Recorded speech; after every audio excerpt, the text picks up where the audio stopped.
ఎక్కడైనా ల్యాండ్ పై ఇన్వెస్ట్ చేయాలని అనుకుంటున్నారా? అయితే ఫ్యూచర్ సిటీలో ఇప్పుడే ల్యాండ్ పీస్ పెట్టుకోండి. పూర్తి వివరాలకు మాకు కాల్ చేయండి. నమస్కారం. కార్తీక పురాణం 22వ అధ్యాయంలో ఉన్నాం. పురంజేయుడు తీర్థయాత్రలు చేసి వైకుంఠానికి చేరుకునే విషయాన్ని ఇందులో వర్ణించారు. జనక మహారాజు అగస్త్య మహర్షిని ఇలా అడుగుతున్నారట. పురంజేయుడు కార్తీక వ్రతం చేశాడు. పౌర్ణమి నాటి తెల్లవారుజామున నదీ స్నానం చేశాడు. ఆ తర్వాత మళ్ళీ శక్తియుక్తులు పుంజుకున్నాడు. ధర్మబలం దైవబలంతో పుణ్యవశాత్తు యుద్ధంలో గెలిచాడు. గెలిచిన తరువాత అతని ప్రవర్తన ఎట్లా ఉంది, అతను ఏం చేశాడు, ఎట్లా తను కోల్పోయిన ధర్మబలాన్ని మళ్ళీ సంపాదించుకున్నాడు అని అడిగితే అప్పుడు చెప్తున్నారనమాట అగస్త్య మహర్షి. అంటే మనం ఏదైనా ఒక మొక్కు పెట్టుకుంటాం, సమస్య వచ్చినప్పుడు భగవంతుడికి నమస్కారం చేస్తాం. దేవుడా ఎలాగైనా నన్ను ఇందులోంచి కాపాడు, నన్ను రక్షించు అని. ఏదో సత్యనారాయణ వ్రతమో ఇంకోటో అక్కడికి వస్తాను ఇక్కడికి వస్తాను, తిరుమలలో నిలుదోపిడి ఇచ్చేస్తాను, ఈ సమస్య నుంచి గట్టెక్కించమని ప్రార్థిస్తాం. ప్రార్థించిన తర్వాత భగవంతుడు అనుకూలించో మనం ఆ పూజా వ్రతమో ఏమిటో చేయకుండానే అనుకోకుండా ఈ విపత్తు నుంచి గట్టెక్కిపోతాం, ప్రమాదం నుంచి బయటపడతాం. అప్పుడు మనం ఏం చేస్తాం, లోక సహజంగా వ్యక్తులు మొక్కిన మొక్కుని తీర్చుకుంటారు. కానీ ప్రవర్తనలో మార్పులు సాధించాం. మనం ఎప్పట్లాగానే ఉంటాం. మన దుష్ప్రవర్తన వల్ల దేనివల్ల మనకి సమస్య వచ్చిందో వ్యక్తులు అసలు తెలుసుకోరు. దాని మీద మనం ఆలోచించాం. మొక్కుకుంటే నాకు ఈ పని అయ్యింది అనేది విపరీతంగా ప్రచారం చేస్తాం. అంగప్రదక్షిణ చేశాను తిరుమలలో, ఆ తర్వాత ఆరోగ్యం చాలా బాగుపడింది అని చెప్పుకుంటాం. నేను కూడా చెప్తానండి, ప్రతి వాళ్ళు మనుషులు సహజంగా ఫలానా పూజ చేశాక మా సమస్య తీరింది, ఫలానా అదేదో చేశాను, ఆ ఊరు వెళ్ళాను, అక్కడ పక్షి తీర్థం అక్కడికి వెళ్ళాము, అక్కడికి వెళ్ళాక ఆరోగ్యం బాగుపడింది చెప్తాం. అక్కడికి వెళ్ళటం వల్లే కాదు, నీ ప్రవర్తన మార్చుకుంటే మళ్ళీ మనకు ఆ సమస్య రాకుండా ఉంటుంది అనేది అసలు అడ్మిటే చెయ్యం, మనం తెలుసుకోలేకపోతాం, ఆలోచించం. కాకపోతే ఈ పురంజేయుడి ప్రస్తావన ఎందుకు మనకి పురాణంలో చెప్పబడిందంటే, ఒక దుష్ప్రవర్తన వల్ల, ఒక సరి అయిన అవగాహన లేకపోవటం వల్ల, ధర్మభ్రష్టత్వం వల్ల పురంజేయుడికి సమస్య వచ్చింది. యుద్ధంలో వెన్నిచ్చి పారిపోవలసి వచ్చింది. అయితే భగవంతుడి అనుగ్రహం అతని మీద ఉండటం వల్ల అతనికి ఇలా కార్తీక మాసంలో మాసం కదా, పౌర్ణమి కదా, నువ్వు స్నానం చేసి శుచిగా వెళ్ళి విష్ణువుని అర్చించు, ఏదో వివరం తెలియజేయబడింది. వివరం ప్రకారం చేసేసాడు. ఆ పూటకు అర్చన అయిపోయింది, మర్నాడు పొద్దున గెలిచేసాం, ఇంతే అని వదిలిపెట్టేస్తే మళ్ళీ అది సరికాదు. దాన్ని సరి చేసుకోవాలంటే మన ధర్మానువర్తన సరి అయినదిగా ఉండాలి. మళ్ళీ మళ్ళీ మొక్కుకోవాల్సిన అవసరం రాకూడదు. ఆ మొక్కుకోవాల్సిన అవసరం లేకుండా నిత్యము అర్చన చేయాలి, నిత్యము భగవంతుడిని తలుచుకోవాలి, నిత్యము ధర్మాచరణే మన యొక్క మార్గంగా ఉంచుకోవాలని చెప్పడం కోసం అతను ఏం చేశాడు అని జనక రాజర్షితోటి మహర్షి అడిగిస్తున్నారు. అడిగితే చెప్తున్నారు చూడండి. విజయలక్ష్మిని భరించిన పురంజేయుడు సదాచార సంపన్నుడై యజ్ఞయాగాది క్రతువులు చేస్తూ దేవేంద్రుని వలె మహావైభవోపేతంగా రాజ్యపాలన చేస్తున్నాడు. విష్ణు భక్తితో కూడినందువల్ల సత్వగుణ సంపన్నుడై ప్రకాశిస్తున్నాడు. సో శ్రీహరిని ఏ ఏ కాలాలలో ఏ విధంగా అర్చించాలో తెలుసుకుని ఆ విధంగా ఆరాధించేవాడు. శాస్త్రం ప్రకారం చెప్తారండి, నా విష్ణు పృథ్వీపతి అని. పృథ్వీపతి ఎవడైతే రాజో వాడు సాక్షాత్తు విష్ణువు అని. విష్ణువు కాని వాడు రాజు కాలేడు అని. రాజు అయ్యాడంటే వాడు విష్ణు స్వరూపమే, విష్ణువు యొక్క అంశావతారంగా అతన్ని భావించవలసి ఉంటుంది. అయితే ఎవరైతే విష్ణువు అంశ అయ్యాడో అతన్ని భూమి భర్తని కొలిచినట్టుగా కొలుస్తుందని, అతనికి కావలసినవన్నీ ఇస్తుందని చెప్తారు. ఇప్పుడు రాజు తను చాలా కాలం పాటు పృథ్వీపతిగా ఉండాలంటే అతను విష్ణువుని ఆరాధించాలి. విష్ణువుని ఆరాధిస్తేనే, విష్ణువు ఎట్లా తన గర్భంలో 14 భువన భాండాలని పెట్టి పోషిస్తాడో అట్లా రాజు తన రాజ్యాన్ని గర్భంలో ఉంచి పోషించినట్లుగా అన్ని రకాలుగాను భూమిని పోషించాలి. దాంట్లో పంటలు పండించడము, చెరువులు తవ్వించడము, బావులు తవ్వించడము, మొక్కలు పెట్టడము, నాటడము, రైతులను ఆదుకోవటము, సైన్యాన్ని చక్కగా చూసుకోవటం, అందరికీ జీతభత్యాలు ఇవ్వటంతో పాటుగా రాజన్నవాడు యజ్ఞయాగాదులు చేయించాలి, గోబ్రాహ్మణ సేవ చేయాలి, గోబ్రాహ్మణుల్ని రక్షించి తీరాలి. వీళ్ళిద్దరినీ రక్షిస్తేనే రక్షించబడిన గోవు వల్ల ధర్మం నిలబడుతుంది. రక్షించబడిన బ్రాహ్మడి వల్ల యజ్ఞయాగాది వివరాలు జరుగుతాయి. దానివల్ల సంతోషించబడినటువంటి దేవతలు వృష్టిని కురిపిస్తారు, వర్షాన్ని. సకాలంలో ఋతువులలో ఏ ఋతువుల్లో ప్రపంచం ఎలా ఉండాలో ఆయా ఋతువుల్లో ఆ రకంగా ఉంటుంది యజ్ఞము లేదా హోమము వల్ల. ఆ క్రియలు సజావుగా చేయగలిగిన వాడు కేవలము బ్రాహ్మణుడే కాబట్టి రాజు బ్రాహ్మణ సేవ తప్పకుండా చేయాలి. ఏ బ్రాహ్మణుడు ఏది ఆశిస్తే అది ఇవ్వాలి, ఏది ఆదేశిస్తే అది చేయాలి. ఆ కాలం ఇలాగుండేదన్నమాట.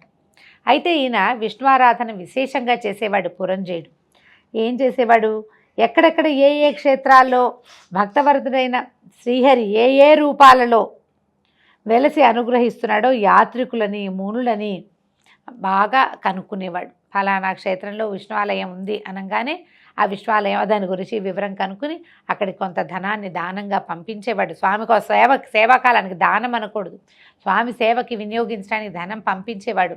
అవకాశాన్ని బట్టి తమ సమీపంలో ఉన్న అన్ని విష్ణువాలయాలు అతను చూశాడు, అన్ని విష్ణువాలయాల్ని ఉద్ధరించాడు. కానీ అతనికి తృప్తి కలగలేదు. విష్ణువుని సేవించవలసిన అంశమేదో ఒకటి మిగిలిపోయిందని ఒక దిగులు ఉండేదట అతనికి. పూర్తిగా సేవిస్తున్న సంతోషం కలగల. అయితే నిరంతరము ఏ క్షేత్రానికి వెళ్ళి శ్రీహరిని సేవించుకుందామా అని పరితపిస్తూ ఉండేవాడు. ఇంకా ఏదో సరిగ్గా సేవాకాలం జరపట్లేదని అనిపించేది. అయితే ప్రతి వాళ్ళని అడిగేవాడు, ఇంకేమైనా విష్ణువాలయాలున్నాయా, ఇంకెక్కడైనా విష్ణువుని విశేషంగా సేవించే క్షేత్రం ఉందా, ఎక్కడ అని అడుగుతుంటే ఒకనాడు ఈయనకి ఆకాశవాణి వినిపించిందట. కావేరీ నదీ తీరంలో శ్రీరంగం అనే పుణ్యక్షేత్రం ఉంది. అక్కడ శ్రీహరి శ్రీరంగనాథుడనే పేరుతోటి విలసిల్లుతున్నాడు. భక్తజనుల మనసులోని కోరికలు తీర్చి భక్తకోటిని తరింపచేస్తున్నాడు. భూలోక వైకుంఠమైన ఆ శ్రీరంగ క్షేత్రానికి వెళ్ళి రంగనాథుడిని అర్చించు, నీ జన్మ చరితార్థమవుతుంది, నీకు విష్ణులోక ప్రాప్తి లభిస్తుంది అని వివరించింది. అయితే ఇప్పుడు ఇది రాముల వారి కాలమని మనం అనుకోవడానికి వీల్లేదండి. శ్రీరంగంలో మనం చూసేటువంటి రంగనాథ స్వామికి శ్రీరాముల వారు అర్చించిన స్వరూపమని, ఆ స్వరూపాన్ని ఆ రంగనాథ స్వామిని నిత్యము అర్చించటానికి రాముల వారే స్వయంగా విభీషణుడికి సమర్పించారని, ఆ సమర్పిస్తున్న సమయంలో ఆయన తన లంకకి తీసుకువెళ్తూ మధ్యదారిలో ఆ విగ్రహాన్ని భూమి మీద పెట్టి ఆయన సంధ్యవార్చుకోవడానికి వెళ్తే ఆ స్వరూపం స్వామి అర్చావతారంగా అక్కడ నిలబడిపోయాడని శ్రీరంగంలో ఇలాంటి ఒక గాథ వింటాం.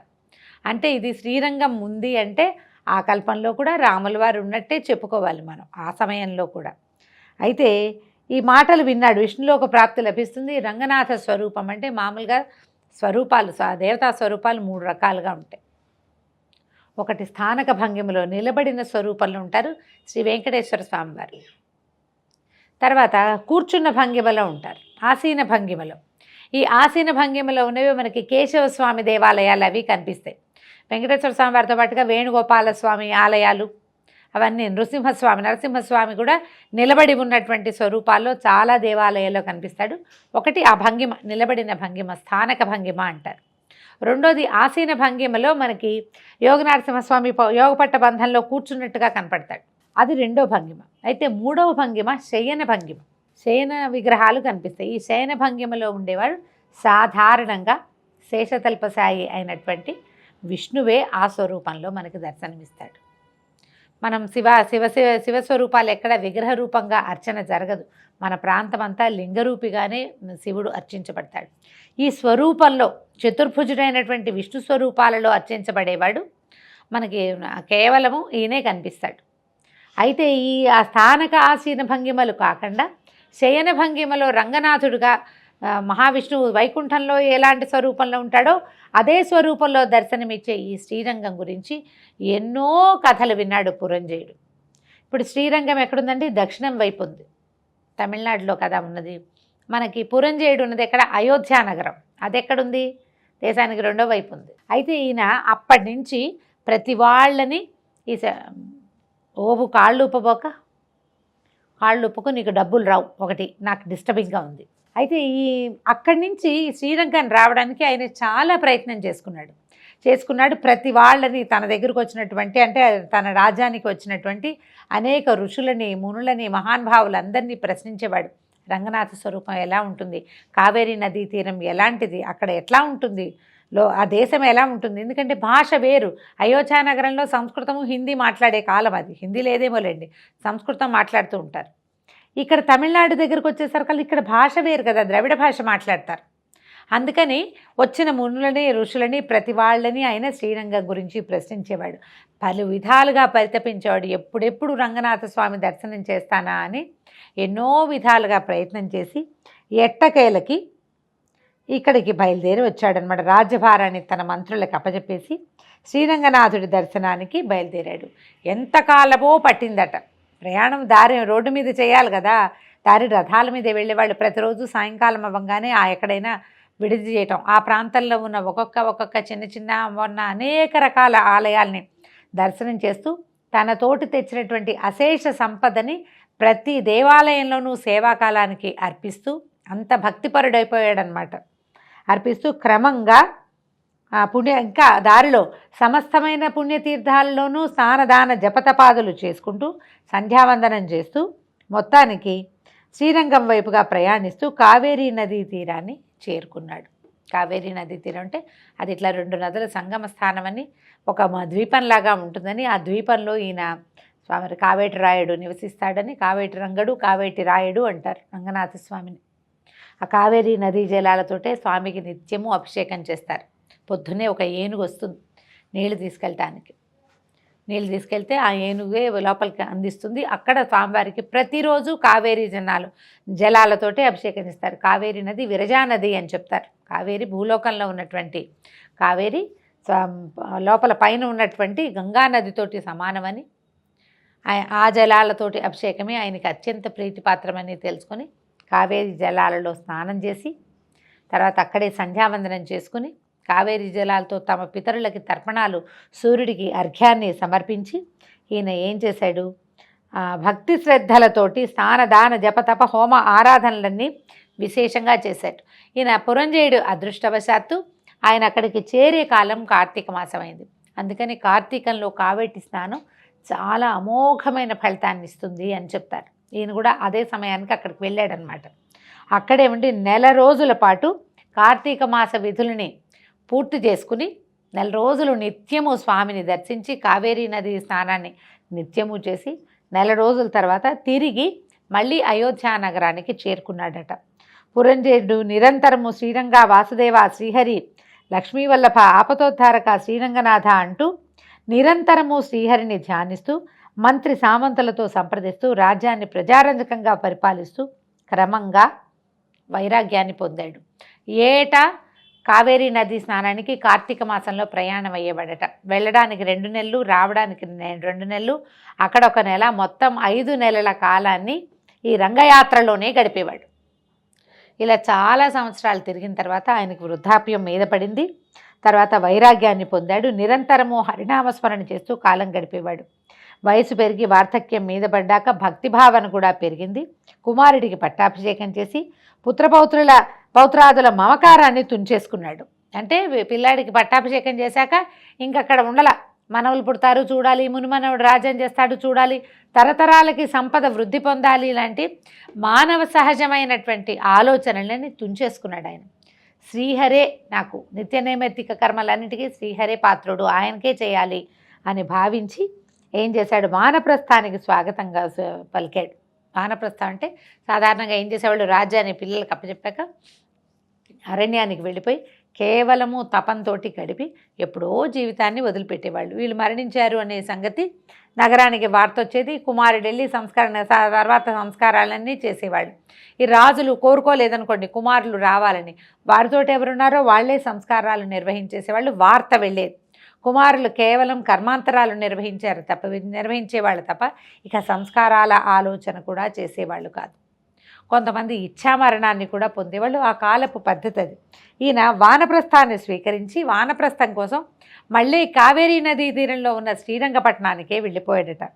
శ్రీరంగానికి వెళ్ళి ప్రతిదినము పూజాధికాలతో కాలం గడుపుతూ శరీరాన్ని వదిలిన పురంజేయుడు సాయుధ్యముక్తిని పొందాడు, వైకుంఠాన్ని చేరుకున్నాడట. దీంతో 22వ రోజు పారాయణ అయిపోయింది. మళ్ళీ చెప్తాం. దీంతో 22వ రోజు పారాయణ పూర్తయింది. రేపొద్దున 23వ రోజు పారాయణతో మళ్ళీ కలుసుకుందాం. నమస్కారం.